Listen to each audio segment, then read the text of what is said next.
ज़कात देने का विधान और फ़र्ज़ होने की शर्तों पर चर्चा। ज़कात देने का विधान।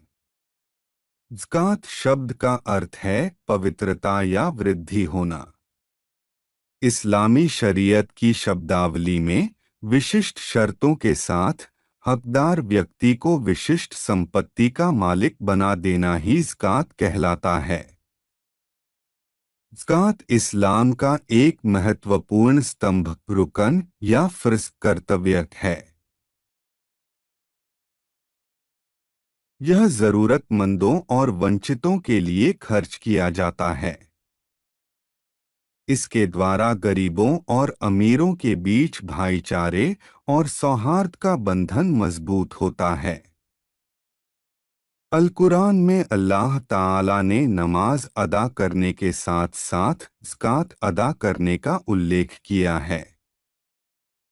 इस संबंध में अल्लाह ताला अपने पाक कलाम में घोषणा करते हैं, तुम नमाज कायम करो, ज़कात अदा करो और अल्लाह को कर्ज़-ए-हसना, उत्तम ऋण दो। तुम अपनी भलाई के लिए जो कुछ भी उत्तम अग्रिम भेजोगे उसे अल्लाह के पास उत्कृष्ट रूप में और पुरस्कार के रूप में बढ़ा चढ़ा कर पाओगे।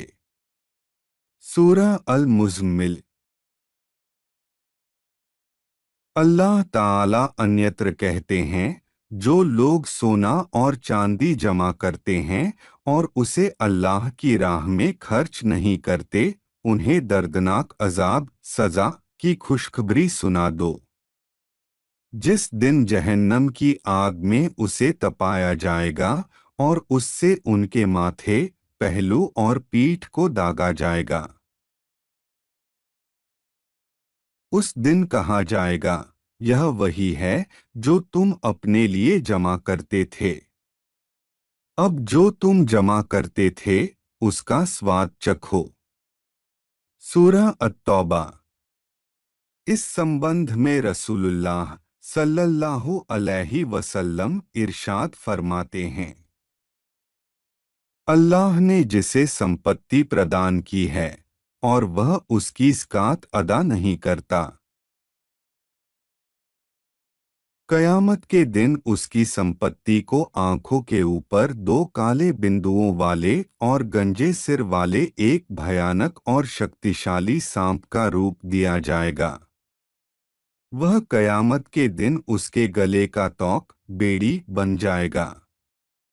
वह उसके मुंह के दोनों किनारों पर डसता रहेगा और कहेगा,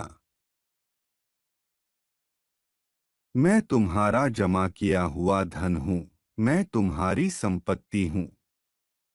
इसके बाद हुजूर सल्लल्लाहु अलैहि वसल्लम ने इसके समर्थन में यह आयत पढ़ी, अल्लाह ताला ने उन्हें जो संपत्ति प्रदान की है उसे लेकर जो लोग कंजूसी करते हैं वे यह न समझें कि यह उनके लिए बेहतर है। सहीह अल बुखारी और सहीह अल मुस्लिम। ज़कात फ़र्ज़ होने की शर्तें।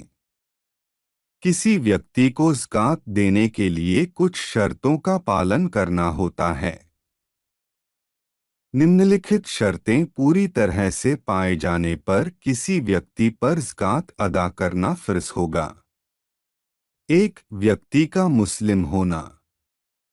इसलिए काफिर पर ज़कात अदा करना फ़र्ज़ नहीं है, चाहे वह जन्मजात हो या मुर्तद यानी इस्लाम त्यागी हो। दो, व्यक्ति का स्वतंत्र आज़ाद होना। इसलिए गुलाम, दास पर ज़कात अदा करना फ़र्ज़ नहीं है। तीन, व्यक्ति को बालिग वयस्क होना चाहिए।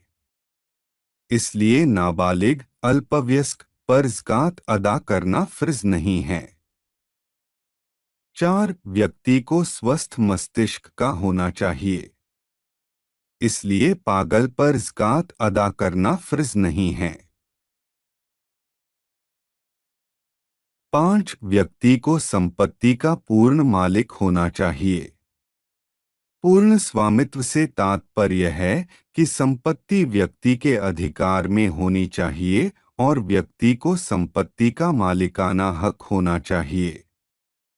इसलिए यदि कोई ऐसी चीज का मालिक है जो उसके कब्जे में नहीं आई है, तो उस पर ज़कात अदा करना फर्ज नहीं होगा। जैसे अधिकार में आने से पहले पत्नी की मेहर। अतः जो मेहर अभी अधिकार में नहीं आया है, उस पर ज़कात अदा करना फर्ज नहीं होगा। उसी प्रकार संपत्ति किसी व्यक्ति के अधिकार में है, लेकिन वह उसका मालिक नहीं है। जैसे कर्जदार व्यक्ति जिसके जिम्मे दूसरे की संपत्ति है, उस पर ज़कात नहीं है। 6 किसी के स्वामित्व वाली संपत्ति का निसाब न्यूनतम सीमा की मात्रा तक पहुंचना। यदि किसी की संपत्ति निसाब की मात्रा तक नहीं पहुंचती है, तो उस पर ज़कात अदा करना फर्ज नहीं होगा। जिन संपत्तियों की ज़कात देनी होती है, उनकी भिन्नता के कारण निसाब भी भिन्न होता है। 7 संपत्ति का धनवान व्यक्ति के दैनिक आवश्यक खर्चों से अतिरिक्त होना। इसलिए आवास, कपड़े, घर का सामान, वाहन और उपयोग किए जाने वाले हथियार औजारों पर ज़कात अदा करना फर्ज नहीं होगा। मशीनरी जिससे उत्पादन में मदद ली जाती है, उस पर ज़कात अदा करना फर्ज नहीं होगा। इसी तरह ज्ञान प्राप्त करने वाली किताबों पर ज़कात अदा करना फर्ज नहीं होगा। यदि किताबें व्यापार करने के लिए हों, तो उन पर ज़कात अदा करना फर्ज होगा। 8 संपत्ति का ऋण कर्ज मुक्त होना। जिस व्यक्ति पर इतना कर्ज है कि वह निसाब को ढक लेता है या निसाब को कम कर देता है, उसका इतना कर्ज है कि उसे चुकाने पर निसाब पूरा नहीं होता या निसाब से कम हो जाता है, तो ऐसी स्थिति में उस पर ज़कात अदा करना फर्ज नहीं होगा। 9 संपत्ति का बढ़ने वाला वर्धमान होना। चाहे वह संपत्ति वास्तव में बढ़ने वाली हो, यानी पालतू जानवर, या गुणात्मक रूप से बढ़ने वाली हो, यानी सोना या चांदी। सोने या चांदी को बढ़ने वाला माना गया है। चाहे उसे पकाया गया हो या नहीं, गहने के रूप में हो या बर्तन के रूप में, उस पर ज़कात अदा करना फर्ज होगा। यदि व्यापार के उद्देश्य से न हो, तो मणिमाणिक्य और जवाहरात पर ज़कात अदा करना फर्ज नहीं होगा। जैसे मोती, याकूत और जमरूद। ये सभी रत्न वास्तव में बढ़ने वाले नहीं हैं और न ही गुणात्मक रूप से बढ़ने वाले हैं।